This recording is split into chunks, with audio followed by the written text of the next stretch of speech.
को अपने घिनौनी षड्यंत्र में साथ देने को कहा और विश ने मना कर दिया। दोनों के बीच में फिर लड़ाई हुई जिसमें विश ने खुद की कुर्बानी दे दी ताकि वीरस वेजिटा को लेके डिवाइन टेंपल जा सके और वेजिटा वहां ताकतवर बन सके। तो दोस्तों इसी पार्ट 1 का मैंने रैप वर्जन भी क्रिएट किया है, Zeno locked in time chamber wrap. तो पहले इसे सुन लेते हैं, फिर हम पार्ट 2 की कहानी शुरू करेंगे।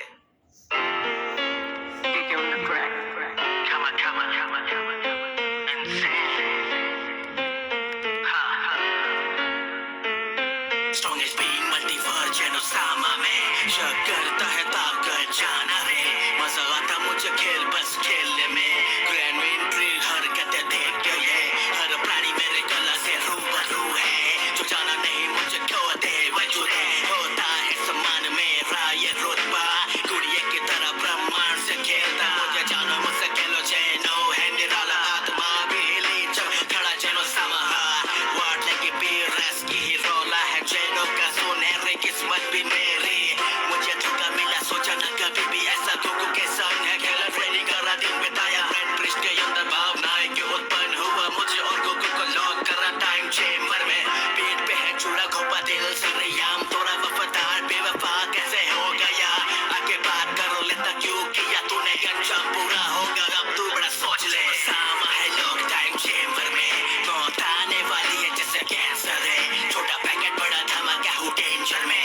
Omni king strongest being multiverse में जेनोसामा है लोग टाइम चेंबर में मौत आने वाली है जैसे कैंसर है, छोटा पैकेट बड़ा धमाका हूँ डेंजर में।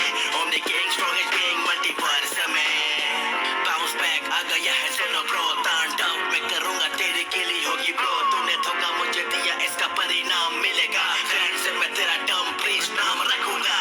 दुनिया जाने की कतार है तू, कायर के तरह बकवास है तू। एक पल में रिश्ते को चूर कर दिया, शासन और ताकत में धूल कर दिया, पर भूला कि ज़ेनो की ताकत है खुद में। गोकू के साथ तो सीधा तू काट ले, अकेला हूँ काफी पूरी पावर के आगे तू पौना है जानी रौला है भारी। जेनोसामा सुप्रीम पावर में बो डाउन हो जाते जो भी मुझे देखे, गिन आती तेरी नीयत को देख के छोड़ दी है सोच तेरी बॉडी में कर दे। कोई नहीं बचाएगा मेरे कहर से बिना, यूनिवर्स से रेस किया तू कहाँ का चला, भूल गया मेरा चेला था तू बे चेला तुझे जेनो काल है रबे। जेनोसामा है लोग टाइम चेंबर में मौत आने वाली है जिससे कैंसर है, छोटा पैकेट बड़ा धमाका हूँ डेंजर में। Omni king strongest being multiverse में जेनोसामा है लोग टाइम चेंबर में मौत आने वाली है जिससे कैंसर है, छोटा पैकेट बड़ा धमाका हूँ डेंजर में। Omni king strongest being multiverse में।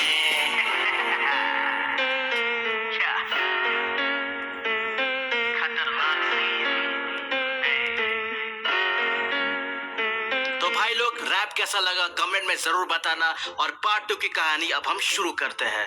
हम देखते हैं टाइम चेंबर में ज़ेनो और गोकू परेशान है। गोकू कहता है ज़ेनोसामा हमें किसी भी हाल में यहाँ से निकलना होगा वरना बहुत बड़ा अनर्थ हो जाएगा, इस दुनिया को बचाना होगा। ज़ेनोसामा कहता है हाँ गोकू। फिर गोकू अपने ताकत को बढ़ाता है, अपनी पूरी शक्ति को एक्टिवेट करता है जिससे पूरा टाइम चेंबर हिलने लगता है। ऐसा लगता है कि भूकंप आ गया है, लेकिन इतने कोशिश करने के बावजूद टाइम चेंबर में जरा सा भी दरार नहीं आता। ज़ेनोसामा बोलते हैं हमें कुछ और तरीका यूज करना होगा गोकू। दूसरी ओर ग्रैंड प्रिस्ट वीरस के प्लेनेट को इरेज करने के बाद वो अर्थ की तरफ जाता है और मन में कहता है वाओ प्लेनेट अर्थ हमारा स्वागत नहीं करोगे, रिश्ते में तो हम इस यूनिवर्स के बाप हो गए हैं, अपन इज गॉड है। सबसे पहले वो गोकू की फैमिली को खत्म करने का निर्णय लेता है और गोकू के घर पहुंचता है और कहता है ओह तो यही जगह है सन गोकू क्या कर रॉट यो यही रहता है, कैसी जगह है। हाँ। घर के बाहर गोटेन और चीची घूम रहे होते हैं और तभी उनकी नजर ग्रैंड प्रिस्ट पे पड़ती है और ग्रैंड प्रिस्ट की भी नजर उन दोनों पे पड़ती है। चीची मन में सोचती है ये कौन है और ये हमारे घर के आगे क्यों खड़ा है। तब तक ग्रैंड प्रिस्ट बोलता है मैं ग्रैंड प्रिस्ट हूँ और मैं तुम लोगों को खत्म करने आया हूँ। तो चीची और गोटेन घबरा जाते हैं और अटेंटिव हो जाते हैं। गोटेन बोलता है ये मैं होने नहीं दूंगा समझे। तो फिर ग्रैंड प्रिस्ट अपनी एक टेक्निक यूज करता है जिससे चीची और गोटेन को सब दिख जाता है, वो सब कुछ दिखाता है जो वो हरकत हरकत किया है अब तक, उसने कैसे विश को मारा, गोकू और जेनो को टाइम चेम्बर में बंद कर दिया। ये सब देख के चिची और गोटेन के आंख फटे के फटे रह जाते हैं और गोटेन को बहुत गुस्सा आता है और वो ग्रैंड पर अटैक करने के लिए आगे बढ़ता है, जिससे ग्रैंड प्रिस्ट आसानी से डॉज कर लेता है और एक झटके में उसे नीचे गिरा देता है। और फिर चिची गोटेन को उठाती है और बोलती है, उठो बेटा उठो, इस मुश्किल घड़ी में गोकू भी नहीं है, अब हम इस बला से हमें अकेले लड़ना है, मुकाबला करना होगा। तुम्हारे पिता ने तुम्हें जिम्मेदारी दी है, उस जिम्मेदारी को निभाओ बेटे, उठो और सामना करो। और तब तक ग्रैंड प्रिस्ट कहता है, चलो ये इमोशनल ड्रामा खत्म करो, अब तुम लोग मरने वाले हो, तुम्हारी जिंदगी अब खत्म हो जाएगी। उसी वक्त दूसरी और गोहान को गोटेन की की महसूस होती है, जो कि अचानक से बढ़ती है और कम हो जाती है। गोहान सोचता है कुछ तो गड़बड़ है, गोटेन की पावर अचानक से बढ़कर कम कैसे हो गई, ये मुझे कैसी फील हो रही है। उसे कुछ अनहोनी होने की महसूस होती है और वो फौरन गोटेन के पास पहुंचने के लिए निकल जाता है। और कुछ देर में वहां जब वो पहुंचता है और वो देखता है कि उसकी माँ और उसका भाई चीची और गोटेन जिंदगी और मौत के बीच में स्ट्रगल कर रहा है, वो भी ग्रैंड प्रिस्ट के चलते। ये सब देख के गोहान पागल हो जाता है, वो इतना दुख में कभी नहीं आया, जिससे वो एक न्यू ट्रांसफॉर्मेशन में इमर्ज होता है, जो कि इससे पहले आज तक गोहान ऐसी पावर और ऐसी ट्रांसफॉर्मेशन में कभी डेवलप नहीं हुआ। इसे देख के ग्रैंड प्रिस्ट भी हैरान हो जाता है, वो सोचा नहीं था ऐसी पावर ऐसा पोटेंशियल उसे इस लड़के में देखने को मिलेगी। गोहान कुछ सेवरल अटैक्स करता है, जिससे ग्रैंड प्रिस्ट आसानी से बच जाता है और उन्हें दर्दनाक मौत नसीब देता है, खत्म कर देता है और मन में कहता है अब वेजिटा की फैमिली की बारी है। दूसरी और डिवाइन टेंपल में बीरस और वेजिटा पहुंच जाते हैं। वेजिटा को वहां का ऑरा बहुत अजीब लगती है, उसे अंदर से अजीब महसूस होती है, ऐसी फीलिंग वो आज तक महसूस नहीं किया था जो वो डिवाइन टेंपल में महसूस कर रहा था। और वो घबरा जाता है और वो कहता है, लॉर्ड बीरस मुझे प्लैनेट अर्थ जाना होगा। बीरस ये सुन के गुस्से से बोलता है, तुम पागल हो गए हो क्या, हमारे लिए विश ने अपनी जान कुर्बान कर दी, गोकू और जेनोसामा भी टाइम चेंबर में बंद है, अब तुम ही सहारा हो, तुम हार नहीं मान सकते, हिम्मत से काम करो वेजिटा, पेशेंस रखो, क्योंकि ग्रैंड प्रिस्ट को सही कोई हरा सकता है अपने अल्टीमेट लेवल में जाके। दूसरी ओर गोकू टाइम चेंबर में ट्रेनिंग कर रहा होता है, मेहनत कर रहा होता है और सोच रहा होता है टाइम चेंबर से निकलने का रास्ता। दूसरी ओर ग्रैंड प्रिस्ट अपनी सारी घिनौनी हरकतों को अंजाम दे चुका होता है और वो ड्रैगन्स फेयर के पास जाने के लिए आगे बढ़ता है और सारामा को समन करता है और बोलता है और विश करता है, सारामा मैंने अब तक जो भी कत्लेआम किया है वो सारे पल को मेमोरीज के रूप में गोकू के दिमाग में टेलीपोर्ट कर दो।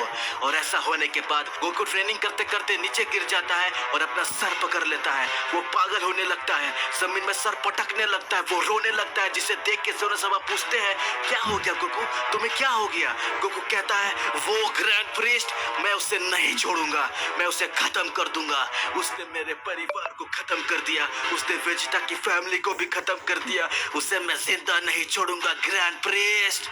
अचानक रेज में आने से गोकू की ताकत हजार लाखों गुना बढ़ जाती है, इतनी कि जेनो भी असीम ताकत को देख के हैरान हो जाता है और फिर टाइम चेंबर पूरा कांपने लगता है और उसमें दरार जैसा कंपन महसूस होता है। जेनो ये देख के खुशी से झूम उठता है और ऐसी सुप्रीम पावर को देख के अचंभित हो जाता है। और फिर जेनो देखता है गोकू का अपीयरेंस बदल जाता है, उसके शरीर से मैग्निफिसेंट ऑरा रिलीज होने लगती है।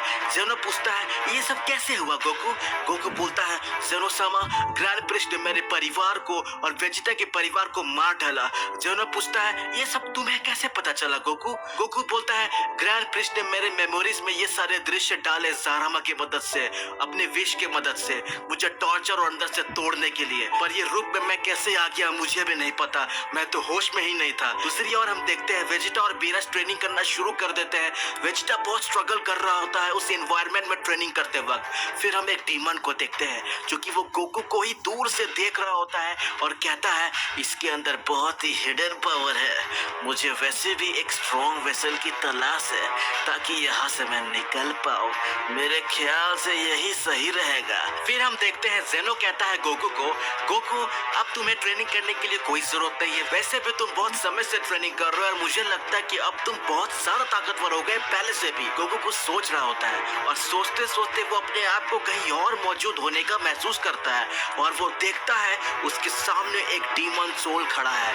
गोकू हैरान हो जाता है और वो पूछता है, तुम भूत हो क्या? वो डीमन बोलता है, हाँ मैं भूत हूँ और मुझे पता है तुम्हें इस टाइम चेंबर से बाहर जाना है और मैं इसमें तुम्हारी मदद कर सकता हूँ। जहाँ तुम अभी हो ये डार्क डायमेंशन है, तुम्हारे सबकॉन्शियस माइंड में मैं आया हूँ। मैं चाहूँ कोई भी डायमेंशन में जा सकता हूँ, मुझे कोई भी दिक्कत नहीं है। मेरे पास ये हिडन स्पेशल पावर है, पर एक ही दिक्कत है, इस पावर को यूज करने के लिए मुझे एक वेसल की जरूरत है।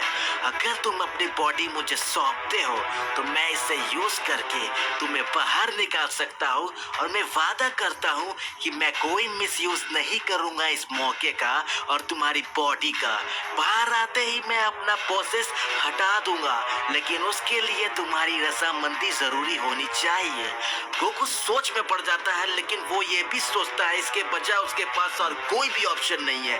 वो हाँ कर देता है उस डीमन को और अपनी बॉडी सौंप देता है। डीमन गोकू के अंदर आते ही मैजिकल शक्तियों का गोकू को एहसास होता है, और उसकी ताकत और डीमन की ताकत मिलने के बाद गोकू को रियलाइज होता है, मैं तो अब उस खूनी ग्रैंड प्रिस्ट के ताकत के लेवल का हो चुका हूँ। यह असीम पावर, यह असीम ताकत, ऐसा मुझे कभी पहले महसूस नहीं हुआ। अल्ट्रा इंस्टिंक्ट भी कुछ नहीं है इसके आगे। फिर गोकू सबकॉन्शियस माइंड से रियल स्टेट में आ जाता है। जेनो फिर अमेज हो जाता है क्योंकि गोकू में फिर से चेंजेस आ जाते हैं। गोकू जेनो को ज्यादा कुछ नहीं बताता है इस मामले में, और वो एक पोर्टल खोलता है जिससे वो बाहर आ सके। दूसरी तरफ हम देखते हैं ग्रैंड प्रिस्ट बाकी सारे एंजल्स को अपनी तरफ कर लेता है और बोलता है, खाली वो बेवकूफ वेस मेरा साथ नहीं दिया, इसलिए उसे मारना पड़ा। पर कोई नहीं, तुम सारे एंजल्स अपने अपने प्लेनेट पे जाओ, प्लान के मुताबिक अपना काम शुरू कर दो, और मुझे तो डिवाइन टेम्पल जाना है ताकि उस भगोड़े को मार सकूं।